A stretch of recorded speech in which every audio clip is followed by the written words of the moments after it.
Iran में war शुरू हो चुका है, लेकिन इसका इंडिया पर, ऑयल, गोल्ड और सिल्वर के प्राइसेस पर, स्टॉक मार्केट पर, क्रिप्टो पर और इन्फ्लेशन पर क्या असर होने वाला है, इसे डिटेल में जानने के लिए वीडियो को एंड तक ज़रूर देखिए। चलिए सारी सिचुएशन को स्टेप बाय स्टेप एनालाइज करते हैं।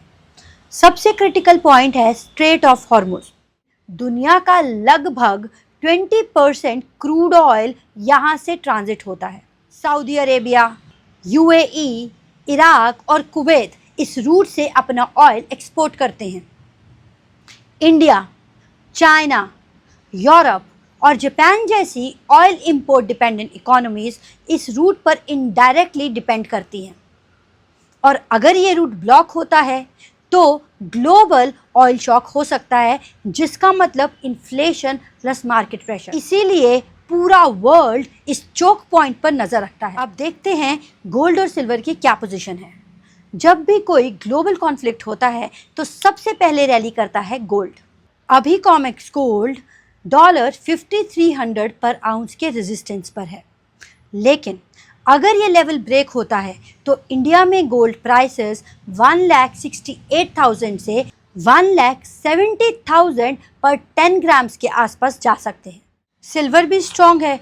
अभी कॉमेक्स सिल्वर $95 पर आउंस के रेजिस्टेंस पर है। ब्रेक और सस्टेन करने पर सिल्वर $100 पर आउंस तक जा सकता है। यानी अगर मोमेंटम स्ट्रॉन्ग रहा तो इंडिया में सिल्वर 3 लाख पर केजी तक जा सकता है। अब समझते हैं ऑयल प्राइसिंग का सिंपल स्ट्रक्चर। दुनिया में क्रूड ऑयल के 2 मेजर बेंचमार्क प्राइसेस हैं। पहला WTI यानी वेस्ट टेक्सास इंटरमीडिएट। ये यूनाइटेड स्टेट्स का रेफरेंस ऑयल प्राइस है जो ज़्यादातर अमेरिकन ऑयल कॉन्ट्रैक्ट्स के लिए इस्तेमाल होता है। दूसरा ब्रेंट क्रूड, ये ग्लोबल बेंचमार्क है। ज़्यादातर कंट्रीज इंक्लूडिंग इंडिया ब्रेंट के बेस पर ऑयल इंपोर्ट प्राइसिंग करते हैं। एक्सपर्ट्स का मानना है कि अगर टेंशन लिमिटेड रहा तो ऑयल प्राइसेस मॉडेस्टली राइज कर सकते हैं। WTI क्रूड $75 से $78 पर बैरल तक जा सकता है और ब्रेंट क्रूड $80 से $85 पर बैरल तक जा सकता है।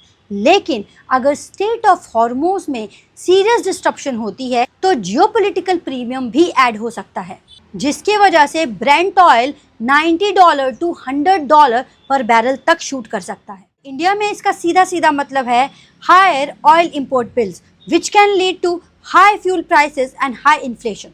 इन सब की वजह से